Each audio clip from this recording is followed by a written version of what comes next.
Okay. Hello, everyone. Hope you're all doing well. Not enough light here, is it? So let's see who's here. Ah, Stephen is here 2 times. It says, hello, Meran. Stephen, male 42, Los Angeles. Thank you for that. What are you doing home? You're not working today. Stephen says, how's your day going? Well, it's going. I just went and had breakfast in a restaurant, my favorite little place. And a little concern about my mom and my brother, and had a chat with them on their health issues. And so I decided that I have a little live stream to carry on. So says Steven says, I bought a self-love journal. Oh, and says been working on that this morning. Okay, good. Says, yeah, I'm off today and tomorrow. Ah, good. Enjoy it. Prikas says, hi, Meran. Please do like guys. What does that mean? Male 23, Switzerland. What does please do like guys mean, Prikas? He says, can we start questions or warm up before? No, you can start questions. There's only 4 people here. But tell me, what does that mean? Hi, Miran. Please do like guys. Says, I ask guys to do... Oh. Oh, you're talking to people here. You're saying, please click on like. Do like guys. I thought... I didn't think I was doing like girls. So just come clean, man.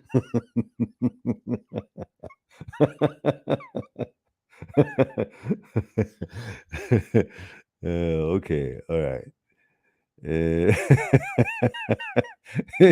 No, that's not attacking me. You're not clear on your sentence. I am doing like guys. Actually doing nothing. And Lan says, hello, Meran.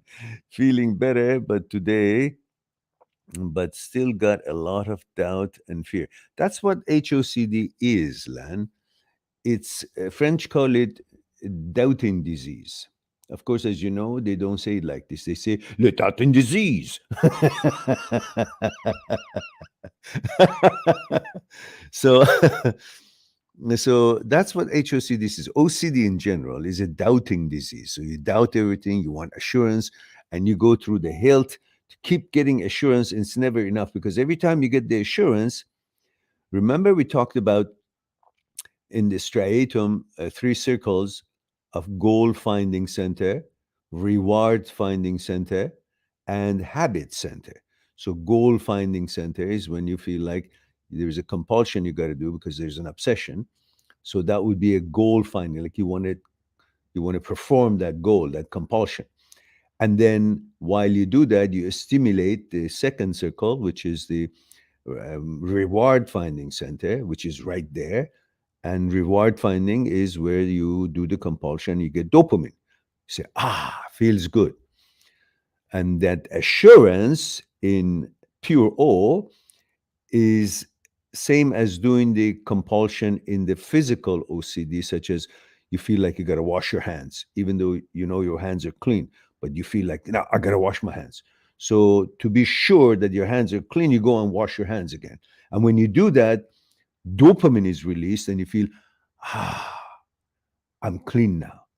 I'm safe. And then for that feeling, you get dopamine shot. Now, in pure O, when it's all intrusive thoughts, there's no tangible physical performance of any action to be the compulsion.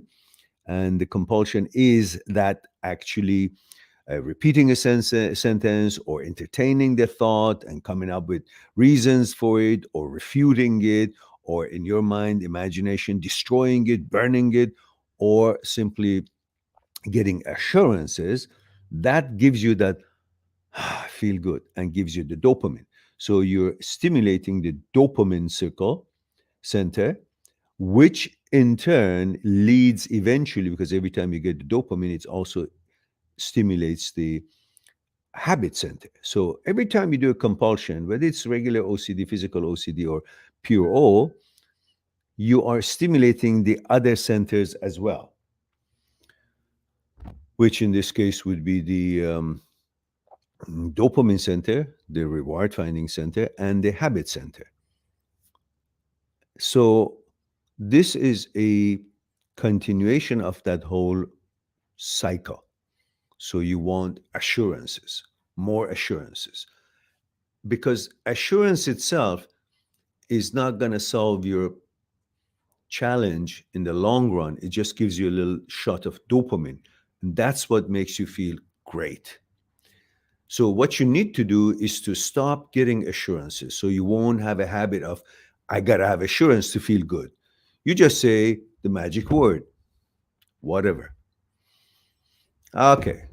Brain, you think I'm gay? Okay. Who cares about what you think? I got to know what my choice and preference is, and I know that. I'm not going to explain it to you. So, therefore, whatever. That whatever releases you from thinking that you need assurance. This whatever is like a command system or command word when you use something like, I don't know, to stop thinking. When there's a question asked from you, such as, how long does it take from here to go to Japan with an aircraft of twin engine with 20 passengers, and that's the kind of fuel you have, and so on. How long does it take to get to Japan? You got to go calculate. So from the time that question is posed to you to the time that you finish calculation, figuring out mathematically, calculating certain formulas to come up to that answer, that period is called thinking. So when they ask you what's your name and you say Lan, that's not thinking. That's instinctive information that is available. If they ask you where you're from, and you say Slovenia, that's not thinking. That's instinctive information available. But when they ask you, as I asked, how long does it take to get to Japan with such an aircraft, you do calculations. While that calculation is going on, until you find the number, they say, oh, it takes 22 hours. From the beginning of the question to the time you come up with an answer, that's thinking. And then once you get the answer, thinking stops. Now, there are other ways to stop the thinking. The other way is when you do the calculation and you can't figure it out. You don't know how to do the calculation. You try, but you can't. And then you say, I don't know. Thinking stops because the brain gets a signal that stop calculation, stop trying, stops. The other way to stop thinking is without even going through the calculation or trying to figure something out, right off the bat, when the question is posed, you say, I don't know, and I don't want to know. Thinking stops because you give this magical signals to the brain to have this directive. Now, when you feel like assurances, you simply say, whatever. In other words, the brain stops seeking for assurance because it says it's irrelevant. I don't need it. And that rewires your brain and frees you from having to constantly getting an assurance and be dependent on certain kind of a word and assurance in order. And then for assurance, you keep having to replenish that assurance. Otherwise, there is no way for the brain to stop asking for assurance because it gets dopamine every time that it asks. So it's not really that it needs any assurances. It just wants the dopamine, and its way of getting the dopamine, instead of asking, can I please have some dopamine? It just makes you want to give assurance because then the brain secretes dopamine. So simply try to give the dopamine by saying, whatever, meaning, I don't care, I'm free. I'm not going to play this game. Therefore, I feel good already. And in that way, then you will not receive that craving or need for assurances and free yourself from them. All right. That covers that bit of a thing. And Steven says it's nice having you here to talk to. I'm sure it gets annoying after hearing me go on and on about that girl. No, as long as you pay, it's okay. Channel has to make money. So bring on your pain. All right. And Prika says, so short. I misformulate my phrase. Yeah, that's right. You did. Damn it. And Prikas, did you say where you? Yeah, Switzerland. Okay. 23 Switzerland. All right. Thank you for that. All right. So, are we done? Questions are over?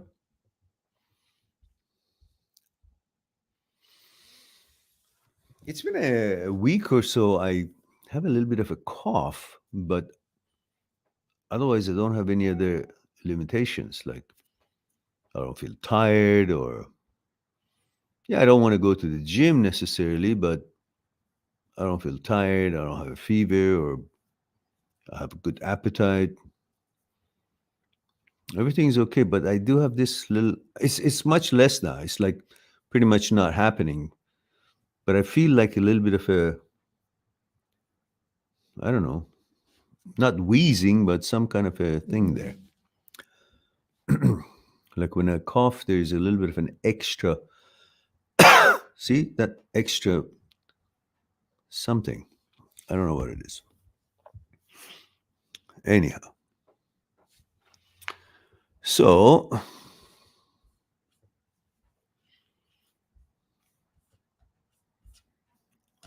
well, that's it. Looks like we did.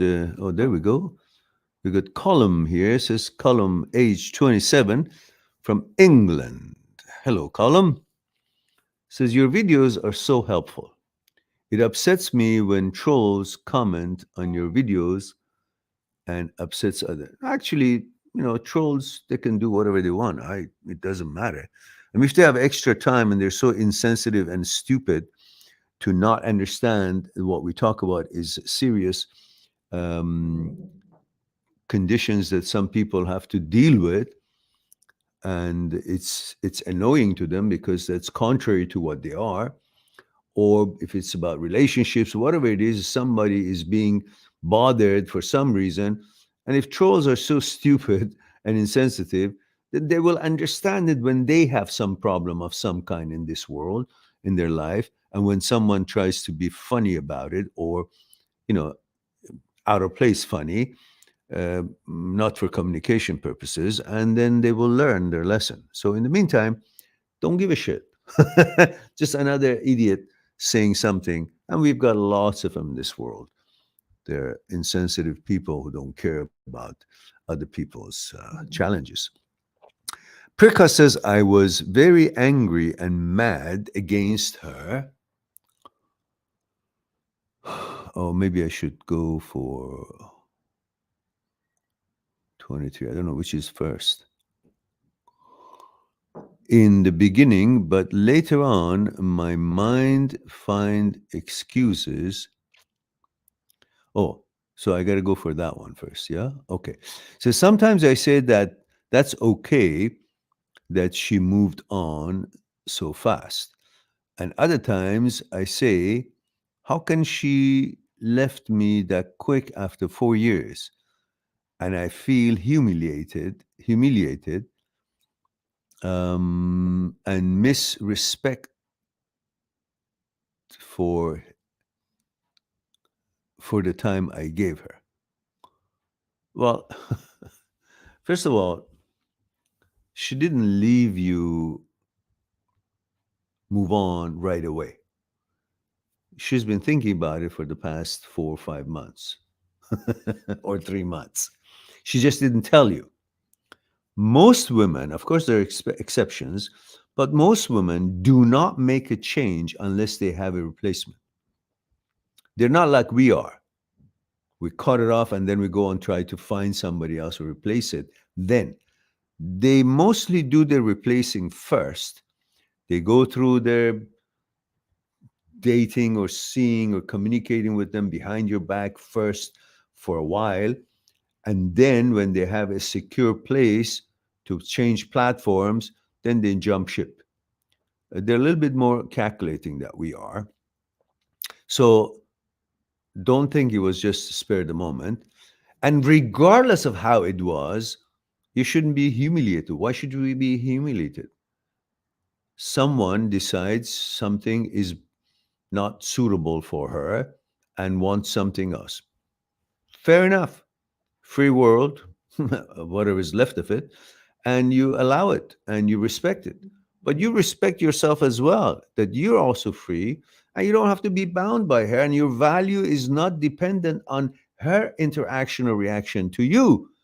Your value is a bit based on what you accomplish in life, how you spend your life, what you learn, how you treat other people, what you set out to accomplish as far as your plans are concerned in this life, what kind of powers you have to provide for your future family, what steps are you taking in order to provide and prepare yourself with that kind of a ability. That is what sets your values. It's not about some girl somewhere no longer wants to sleep with you and suddenly you're dropped in value, and then if she decides to sleep with you suddenly out of gutter, and that you have done nothing in your life and have no pot to piss in and you have no values, but because she's sleeping with you suddenly you're the what, president of whatever. No, it doesn't happen like that. It's in your mind that you think pleasure gives you value. So if she sleeps with you and you get affirmation, some woman likes you and says, oh, you're so wonderful. And suddenly, oh, but in reality, you haven't accomplished anything. Just someone slept with you. That's it. And if she doesn't, nothing goes away from you. You still have your job. You still have your wisdom. You still have your capabilities. You still have your plans, goals, aspirations. Everything's still there. She's just not sleeping with you. Okay, go find somebody else. It's like saying I went to this restaurant for 4 years and I always paid my bills, gave good tips, and I had a food, and then suddenly one day I go there, they don't serve me. So fuck them. You go to another restaurant. You still got the money, you still got the hunger. What's missing? Go to another restaurant. But no, this restaurant has to serve me so I feel good about myself. I'm disrespected. I'm humiliated. Why should you be humiliated? You got the money, you got the hunger, you got the capability, you can go spend it somewhere else. So go find another girlfriend and stop being a wussy. All right. Having said that,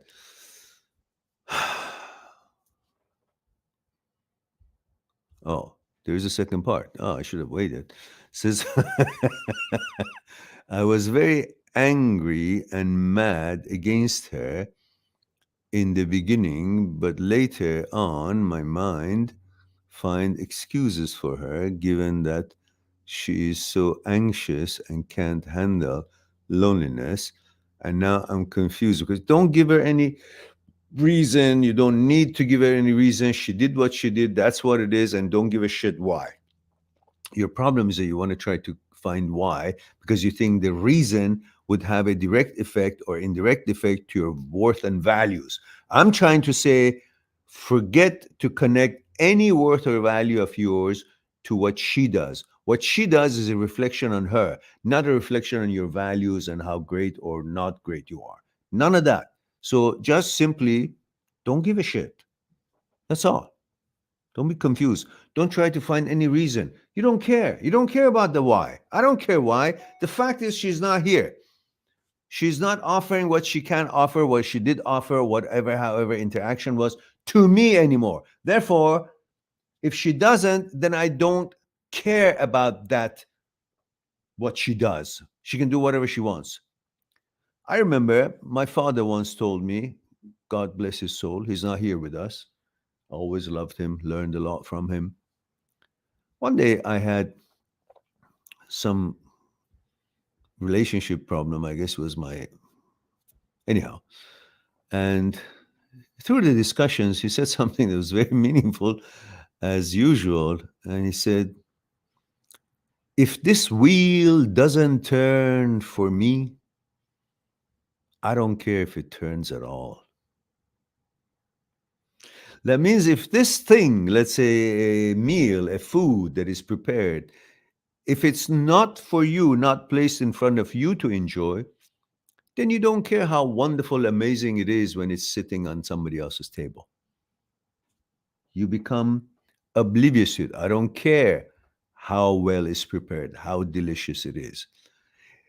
In life, if something is not to your favor, then focus your attention to something else that you can turn it and enjoy it, and it's for you, not that thing that is not being offered to you. If you are not invited to a party, then it doesn't matter how great or big the party is, it is not for me. I'm not interested in giving my attentions or kudos to it. I focus somewhere else. I enjoy something else. So if this girl is not giving it to you, whatever it is that she can, I don't care if she's giving it to anybody else or how wonderful or how beautiful she is. I don't care. If it's not for me, I don't care who she is, how beautiful she is. If this wheel doesn't turn for you, you don't care if it turns at all. Hmm? It's a wonderful, deep thing that you should remember. Otherwise, you'll be envying everything that you don't have just because you want it. Well, then that means your desire has become more important than you. Your ego has become more important than you, where it should be the other way around, that your ego works for you and your desire works for you, and you command their attentions and you decide and judge what they're craving, should you allow it or not allow it. Not the fact that the ego says so and you got to follow. The desire wants it, so you got to follow. No, then you're a slave to your ego and your desire rather than being the master of all the peripherals that are there to serve you. Never forget. All right.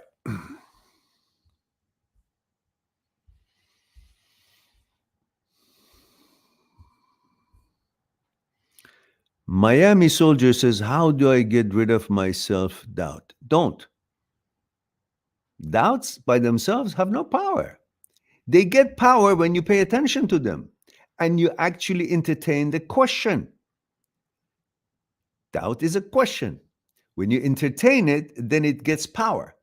When you simply say whatever or you don't care about it, then you don't need to refute it. You don't need to destroy it. You don't need to not have doubts. You can have doubts, but focus on what you're doing. Listen, when you're trying to go from here to there and pass through a jungle, there are lots of things that are unknown, but you focus on the pathway that you're supposed to take to get to the other side. Although there are so many unknowns, you become alert, but you stay focused on your path. That's what gets you through that forest. Not constantly saying, oh, what else is there? I got to be careful. I'm scared. Then you wouldn't get anywhere because you wouldn't even take another step because you want to know everything. You're waiting for the sunlight to shine everything on the forest and get all the trees away so you can see there's nothing. So you're sure now and you have no doubt that you can pass through this. No, life, there is no certainty in it. And don't ask for it. If you constantly try and wait for certainty, you will never get anything done in this world. You just focus on your line and keep your steps on the line that you know it's going to take you to the direction, to the destination that you're supposed to go. That's how you deal with doubts, not to pay attention to doubts. You simply don't entertain the doubts. You focus on what you want to accomplish. And that's how you deal with this rather than trying to get rid of the doubts. Doubts are there. The whole life is a doubtful thing. It's all about suffering.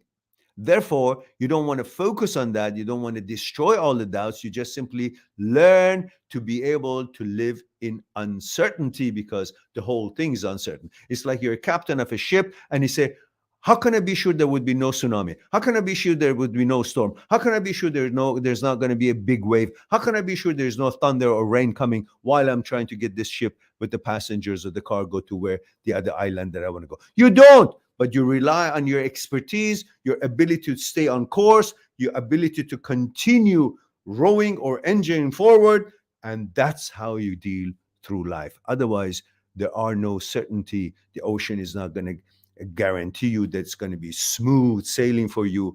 You got to be as a strong and experienced captain as you can so you can deal with these uncertainties and not give a shit and focus on your pathway. That's how you deal with this. All right. All right. Steven says, I wish my parents or brother were better at talking. I come over to just be around them so I don't feel so lonely. They see I'm down but don't ask how I'm doing. Or if I try talking to them, they won't really listen.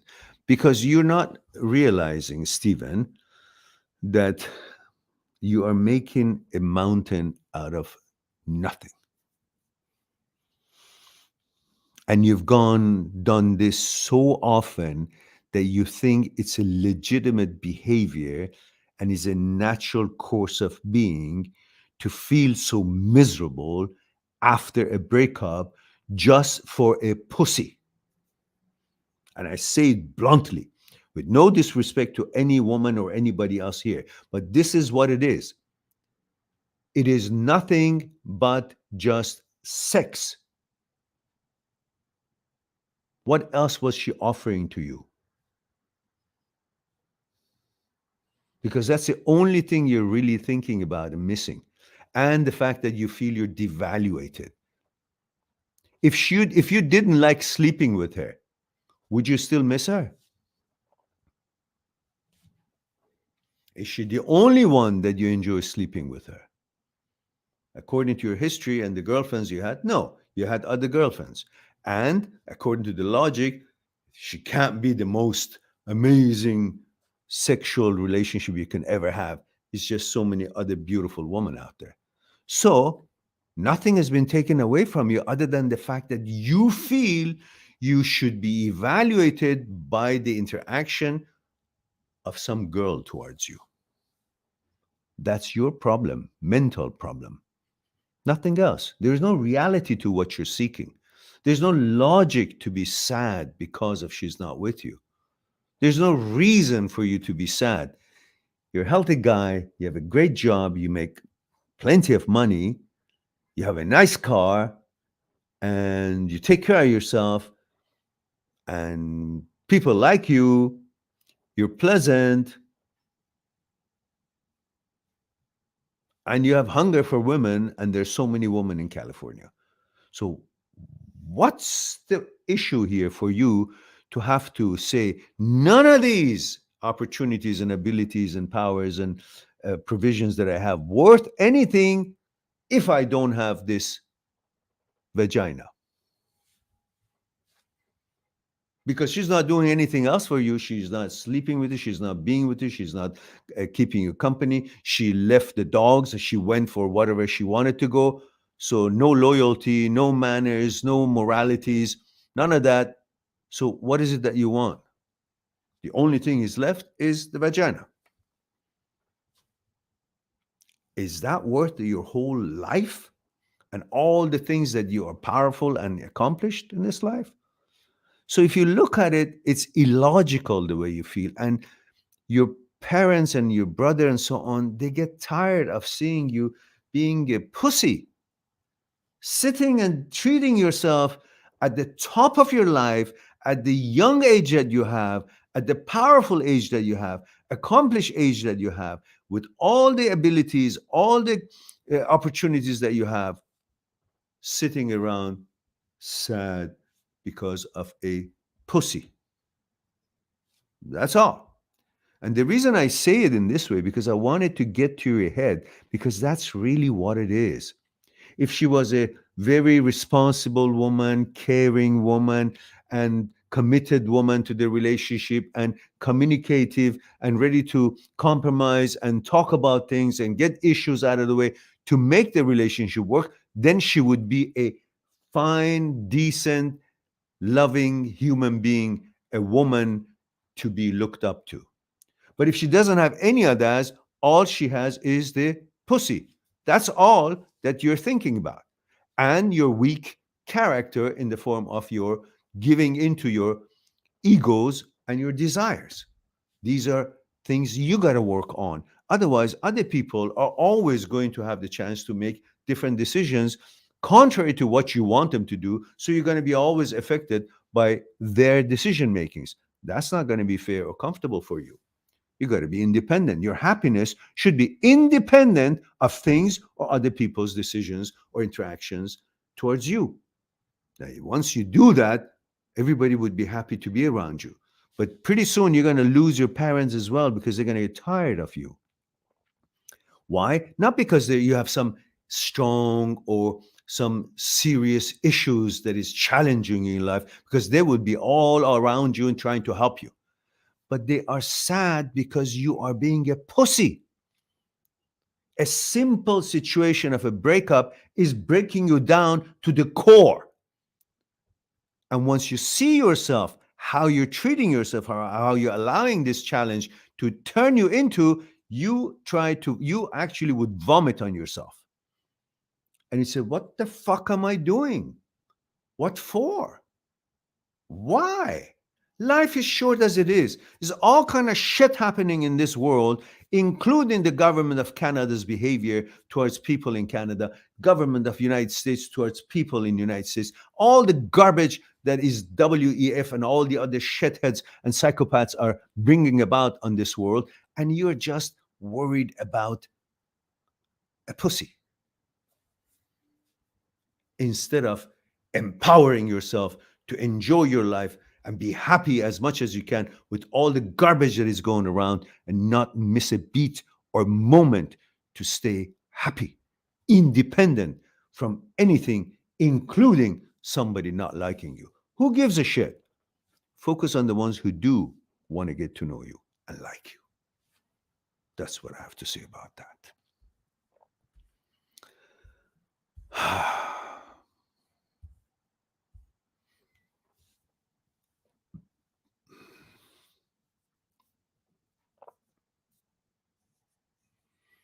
Yeah, yeah.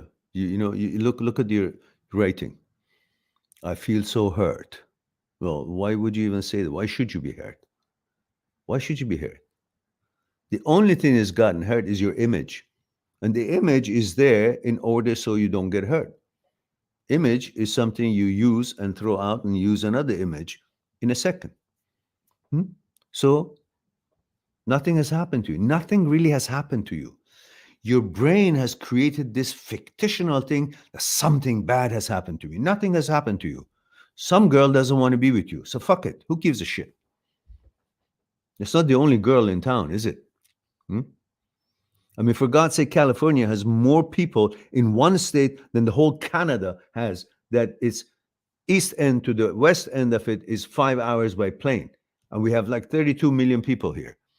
California has more people than we have in a smaller area. Hmm? And you're telling me that you can't, there is no other girl out there. As long as you're looking at this painting in Louvre Museum in Paris, you become oblivious and unaware of all other beautiful paintings that are out there. Why? Because you're not turning your head to look at them. They're there. But you constantly say, I want to buy this, but it's not here. Won't sell it to me. So big fucking deal. That one, that one, that one, that one, that one. Enjoy that. Hmm? So if you look at your writing, after being together for almost a year and a half and having her leave the way she did, how did you want her to leave? Darling, in about the 2 months, I would be leaving you. Would that be okay? Is that what you wanted to say? What did you wanted her to say? What? They all live in one way or another. And she was preparing for that for the past while. And she came to it, okay, let me go see what else is out there so I can get. She's trying to get value by switching over here and there. Problem is hers, not yours. You don't have a commitment problem. If nobody stops you, you're going to be committed to the tree in the street. So you don't have a problem for that. She does. And when someone is not able to commit after a year and a half or be decently able to communicate and does what she does, why would you want to be with that person? Don't you get your clues? Would you like it to be done 5 years into the relationship? After marriage, for example, if you're stupid enough to marry such people? So you lucked out. Count your stars.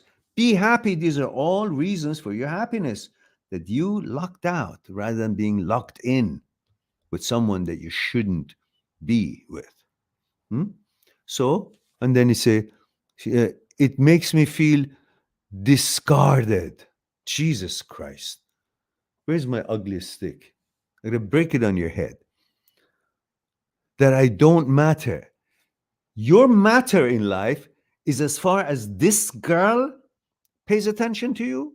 There's nothing else in this world that you can accomplish and be important to that makes you matter. What matters, what makes you matter in this world, in this journey of life, is her attention to you. Who the fuck is she? What has she done? What has she accomplished in this life? Common cold, she's got the secret to it. She can heal it. Old people that she can feed. Children she can save. What has she done? Nothing. Bullshit. It's only your desire that has made her big. Her power, as you see, is not in her. Her power is in your desire. Your desire, you wanting her, gives her power. Otherwise, on her own, she's got no power. Just imagine you don't like her. Just imagine your last girlfriend that you were so hot and bothered by. You wanted her, huh? At that time, you wanted her more than you want this one. Now you want this one more than what you think. But every time is the same. It's not them. The power that you think they have is in your desire. Unwant them, undesire them, they've got no power. You will go on free. And don't speak like this to yourself. You're brainwashing yourself by these words. You're making yourself believe that you have to feel this way because she is such a prize. What prize? You want a prize?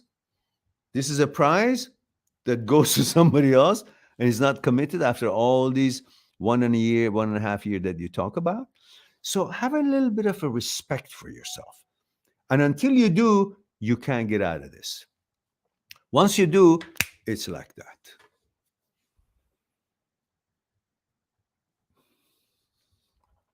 All right. It's a choice. You don't have to feel this way. You choose to feel this way, you will. You don't, you won't. Life is open for you. You've got no problems. You're making it look like as you do. You don't. It doesn't have to be this. It's a choice. Choose to be happy and you will be. All right. Roger McCartney says that's a brilliant saying. If this wheel doesn't turn for me, I don't care if it turns around. That's right, Roger. Thank you for that. Let me know your age and where you're tuning in from. Double A says, Mehran, how do you deal with silent treatment? I don't listen to it. Is there nothing coming up? If there's nothing coming up, there's no reaction I need to do. Silent treatment? Okay, why do you have to be bothered by it? You give them silent treatment as well. Unless you've done something really shitty that you have to stand for it, and that is different, then you probably have to address that.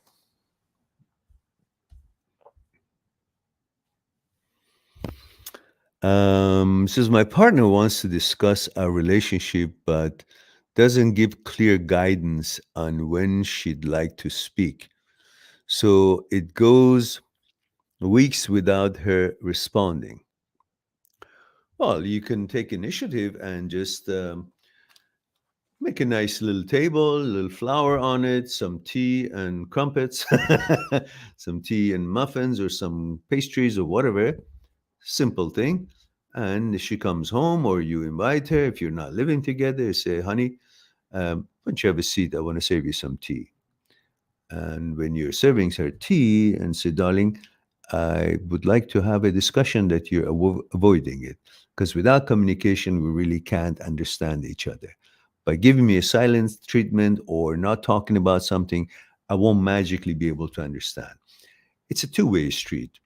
I express myself thoroughly with you, to you, so you know what's in my heart, what I desire, what I need, or what my shortcomings are, so we can discuss it. And I hope that you will do the same. This would be the remedy, or this would be the elixir of keeping a relationship going by communication. Otherwise, I cannot read your mind. And you're going to be upset at me because I can't read your mind, even though you're waiting for so long, thinking that I could figure it out. Sometimes we do, sometimes we don't. So here it is, darling. What is it that we should be talking about? Let's talk about the issues that could be most concerning in your mind. Well, you take that. If she doesn't want it, then you say, okay, then fuck it then. Then just stay silent forever. I don't give a shit. Because you can't be playing like a monkey to their tune all the time. Be reasonable, be gentlemanly, be fair, be kind, and be accommodating, and then try your best. If it works, great. If it doesn't, then you've done your best. That's it. That's all you can expect from yourself. And Stephen says, I haven't looked at it this way, Mary. Well, Jesus Christ, I mean, you should have.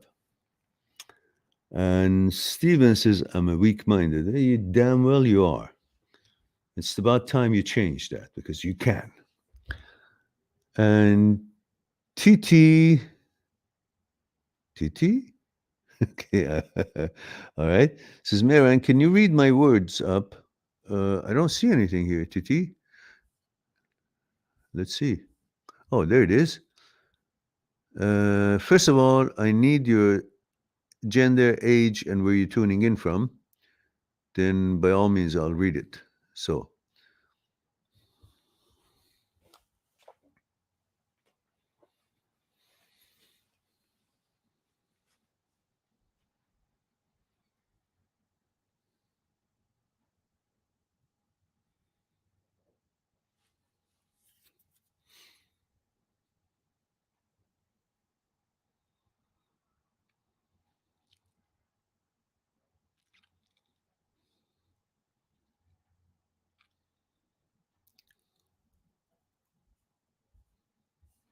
Hmm.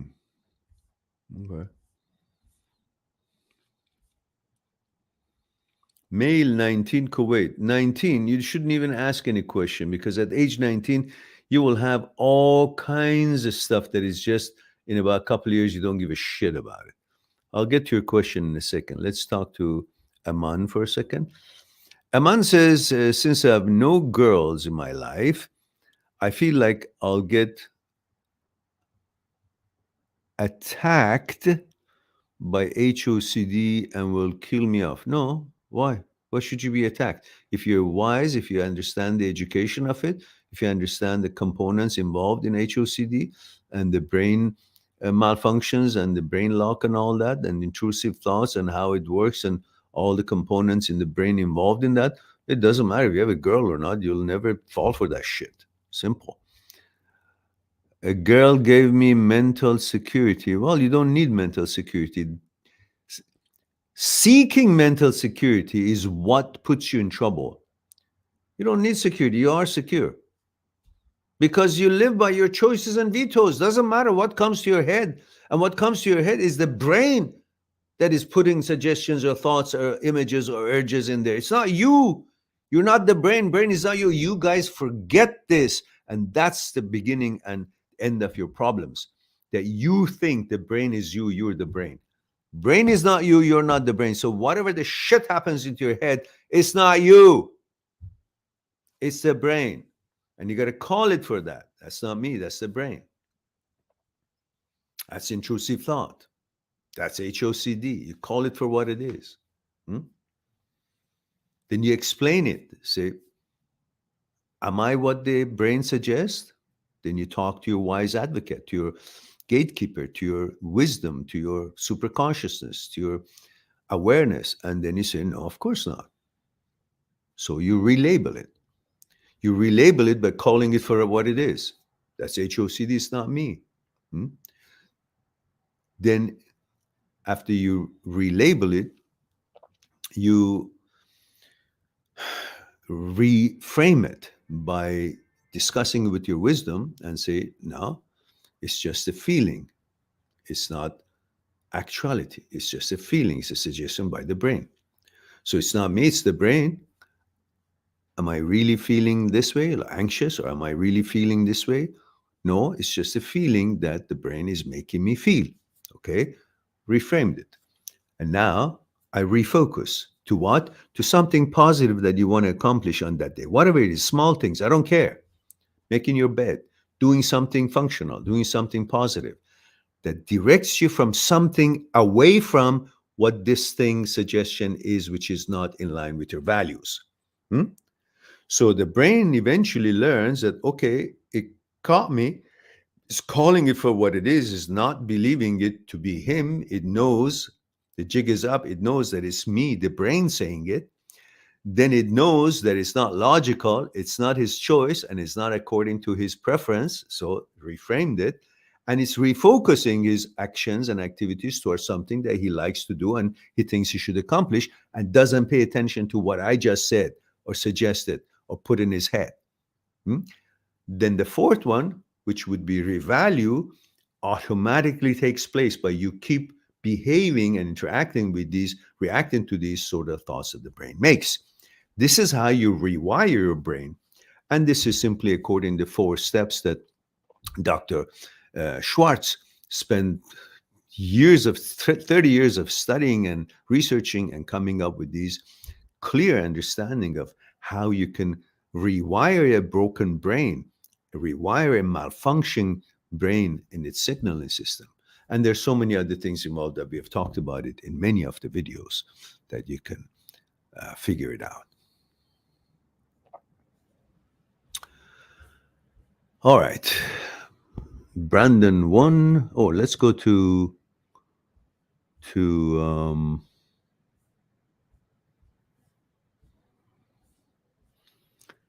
TT says male 19 Kuwait. And TT says,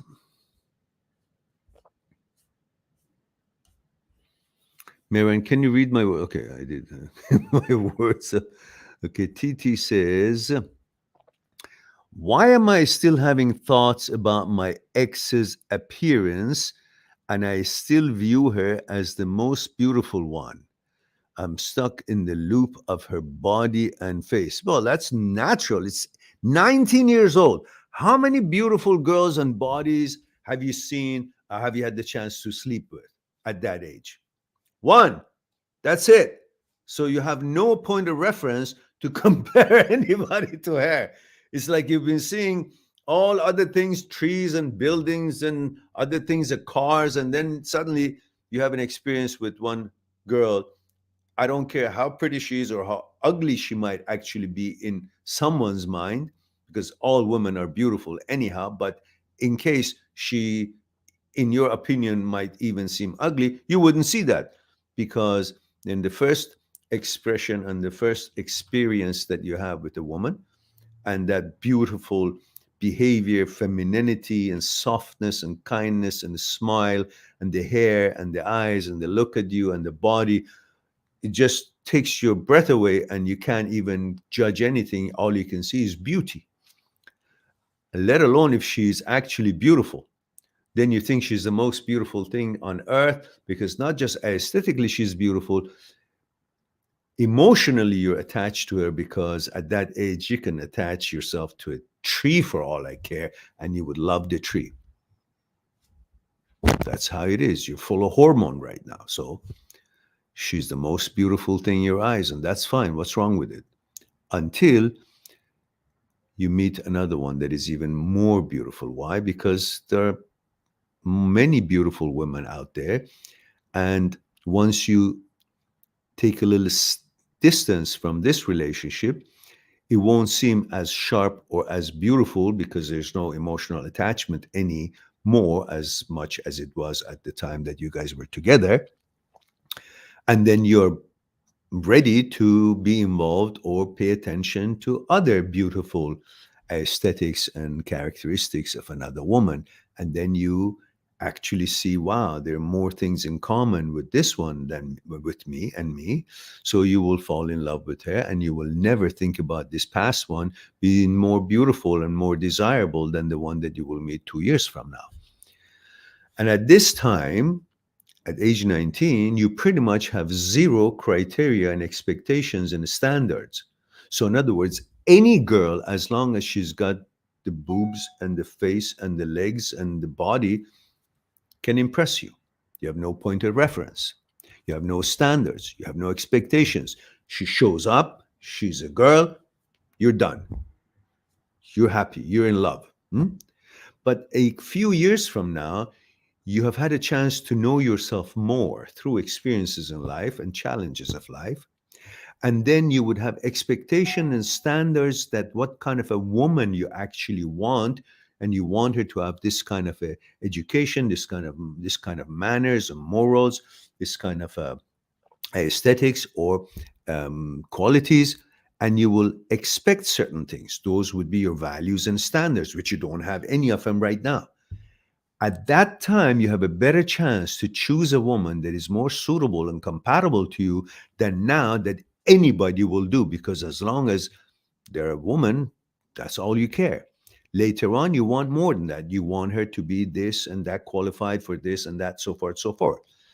Therefore, the girl that you're with at age 19 is not the girl you're going to be ending up or should ever be ending up in a marriage or any kind of a real serious relationship, because there is no standards that you wanted that you got.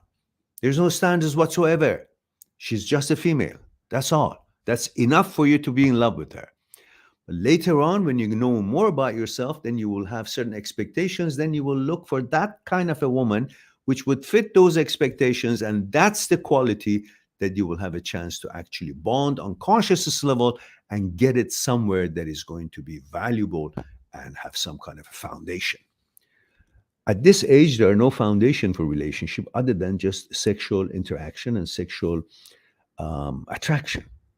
And that's the way it is at this age. So stop thinking she's the princess of the world. She's the goddess that never existed. But this is the natural way that a 19-year-old would feel about any girl that he gets to know. So By this understanding and this knowledge about why you feel this way, you should be okay to let yourself feel this way, but don't buy into it as to be the right choice for your life. Just enjoy it for what it is at this age, but don't count on it to be the one that it's meant for you, because it's not. Anything is meant for you or seems to mean for you right now at this moment. That's how we are built. But give it a time, and you will begin to meet other people, other girls, different class, different echelons, and you'll see, wow, they're closer to my mental capabilities or compatibilities and expectations, and then you'll find the one that you're looking for eventually. And TT says, I can't handle the fact that she's with someone else. I make for them scenarios in my head. What can I do? And how this nightmare will stop? It's not a nightmare, it's a natural, real thing. Yes, she's going to be opening her legs for someone else, and he's going to be ramming her like animals, and she's going to enjoy it. So the reason I say it this way, because I want you to go through this whole thing that you call nightmare in more detail that it comes to your head. I want you to imagine every condition. She's giving him a blowjob. She's giving him all kind of sex from everywhere. And I want you to go ahead so no longer you would be afraid of these thoughts coming in, or to be seriously apprehensive about being by yourself or thinking about these things. But once you voluntarily you create all these scenarios that it could even be possible, you just create all kind of sexual behavior and positions for them to do anything and everything. Then afterward you understand that these are all imaginations, and whether they do it or not doesn't matter. It doesn't involve you, and it doesn't concern you, and actually they could be doing all that, and therefore you've already imagined it, so there's no surprise when such things comes to your mind anyhow. So you train yourself not to give a shit. And in reality, you shouldn't, because she's not with you anymore. So it doesn't matter what she does. Have respect for what she wants to do, and have respect for yourself not to care about it, and move on with your life. These things will pass. Knowing about it should put you at ease that you won't be feeling like this. Just let the time go, but don't waste it by thinking about these things and torturing yourself. Just don't give a shit. That's all. That's the way you handle it. All right. What else do we have here?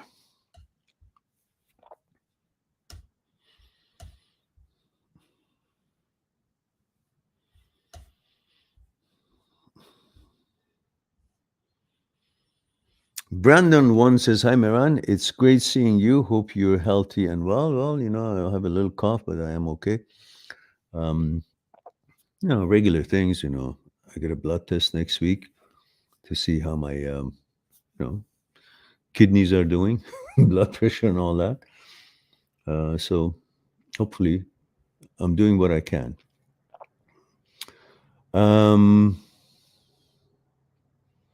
Yeah, I also have noise in my ears. It's the head, it's not the ears, but that can be annoying. But I'm, enduring it and trying to convince myself I like it. Meditation would be good too, and just keeping busy. And thank you for asking. Brendan, let me know your age and where you're tuning in from, if you will. Prika says, I get anxious when I think that her new boyfriend is better than me. Who cares? Better than you what? In what way? Better than you what? How? It's different. It can be better. If he was better, why was she with you? Obviously, you were better than everybody else in her mind. It's not about being better. It's just that, she met you, she liked you, she was with you. Now she's developed differently. Her consciousness is changing. So her expectations, or she wants to see other things possibly and see how other people are, for whatever reason. Don't come up with any kind of a interpretation about it. Just say, okay, that was the duration of my relationship. I enjoyed it. Now she's with somebody else. Okay, I'll go with somebody else. And that's the end of it. No big deal. Nothing stops. The world still goes around. Earth goes around the sun, and the sun is where it is, and the universe expands as usually it did. Don't make the whole world and universe dependent on who is with you, who pays attention with you, who is with somebody else and not with you. All that shit doesn't matter. It's a small thing that doesn't worth your time and energy to spend on it. Understand this, you'll be happy in life. And Brandon says, hi, Meron. How are you doing? Okay, yeah, that's the first one, I guess. Great to see you. Thank you for that. And Steven says, I want to change and feel better, be happy. Well, do it. Nobody's stopping you at all. The only person stopping is yourself. You've made her to be the whole purpose of your life. That's so fucked up, isn't it? And you know it's not true because there were other girls purpose of your life, and there was another one purpose of your life, and there will be another one purpose of your life. So there's no fear here. Um, Steven says another thing that bothers me is that a lot of people I know are in relationship and seem happy. You see, you're constantly looking at some other table when you're sitting in a restaurant and have your food in front of you or waiting for your food to arrive, but you keep looking at other tables, what they're eating and what is not on your table according to what it is on their table. Stop doing that shit. Focus on what's in front of you. Eat that, enjoy that, and if it's nothing to eat, wait until they arrive and they serve you. That's it. Don't try to compare what other people are doing or having and all that shit, because that's going to give you just nothing. Bullshit.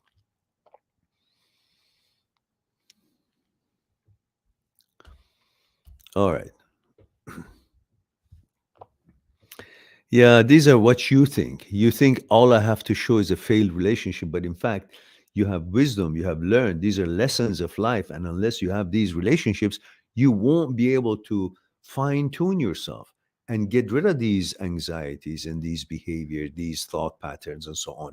These are lessons of your life. And instead of using these lessons to become wiser and stronger, you're using it as a derogatory event and trying to put yourself down and call it a failure. Who should call any relationship failure? No relationship is a failure. It's a journey, it's an exercise, it's a learning process, and that's all there is. You become better next. Believe me, every time you have a relationship, you're one step closer to your ultimate understanding and perfect way of dealing with relationship. And you become wiser and more confident and become more comfortable. So these are all blessing in disguise.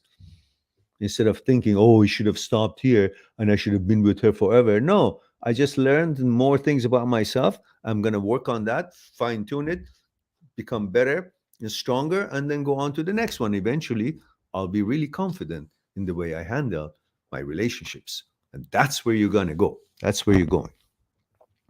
So these are good things, not bad things. I know it doesn't feel good, but in eventuality, it's a good thing. You're learning, you're becoming stronger. Brendan says, when is it opportunate to wait for a girl to decide to date you? She says she really likes me, but states that she's confused and has been unsure why for about 2 months now. We've been good friends for 5 years.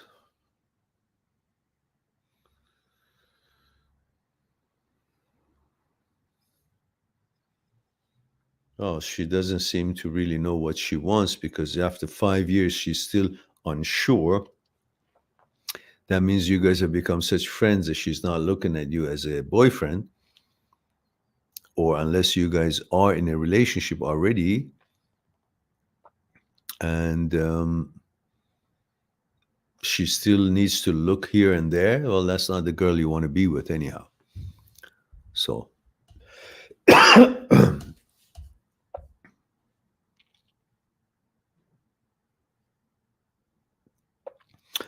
Aman says, Meran, there is an Indian lady new in YouTube. She's a doctor who as a counselor, but both of you very similar. Her name is Rashna. Would you consider if a live session arranged between you two I talk to her so I can ask her, she may get agreed. What would you agree also in such case? Well, I haven't seen her program. I will check her out. And next time you ask me, I'll give you my answer. But if she is, you think that she's in line with my way of discussions, yeah, why not? We can both help to help more people and make it a little bit, uh, different spice. That would be fine. And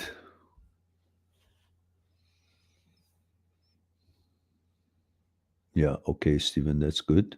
Yeah, keep on doing that and make yourself look at yourself and look at the shortcomings as far as how you deal with these sort of things, not about shortcomings with a relationship.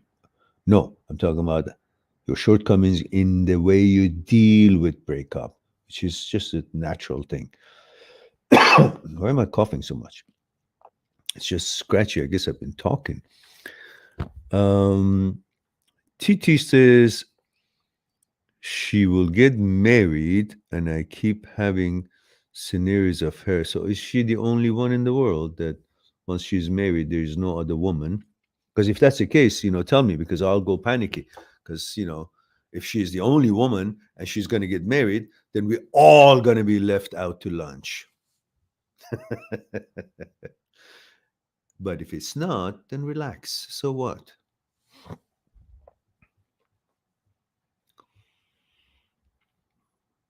Yeah. It doesn't matter how to stop focusing, imagining her that she's going to get married and scenarios with her and her husband in your mind and all that. Just stop that bullshit. So what? You don't need to imagine them doing this or doing that. And if such things comes to your mind, say, okay, fine, so big fucking deal. That's it. How can I stop focusing on their future? Well, you focus on your future, it automatically stops focusing on their future. You focus on the present moment in your life, what it is that you should be accomplishing, what is it that is going to make your life change, better your life. That's what you should be focusing on. And that automatically takes your focus away from the nonsense that you're focusing on. All right.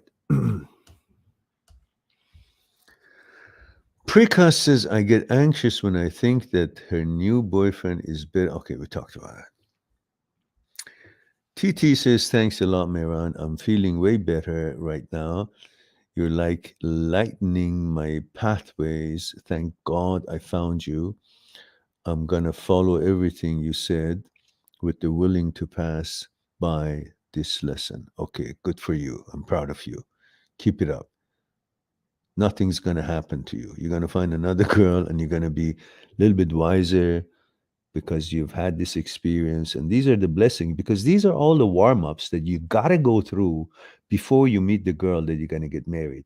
If you would have met the girl that you're going to get married now with no experience, no nothing, no understanding of what relationship is about and how to deal with challenges, you would be a pussy and she would not be impressed. But you're being groomed and prepared for the time that you're actually going to meet your wife.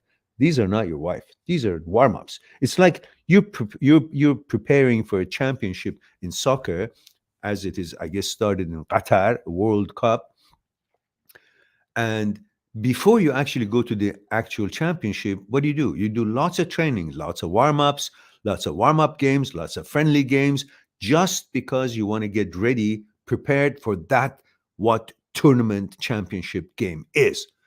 All of these at this age that you're meeting these relationships, these girls and these interactions, so on, these are all those warm-up games, friendly games that you're practicing, learning, and becoming more skillful and more prepared and more conditioned and in shape and ready for that one real important match that is going to come a few years later. And that's when you meet your wife. So these are all blessings in the skies.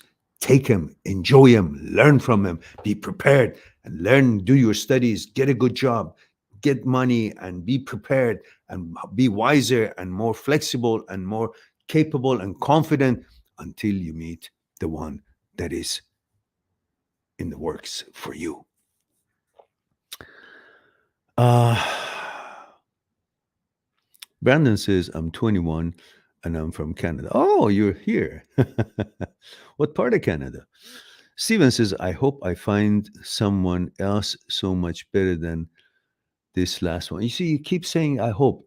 It will be because you're not stupid. You'll always go higher because you've learned some things. You'll be looking for some things. You'll have better judgments. You'll have better interactions with them and you'll handle things a little bit better. So relax.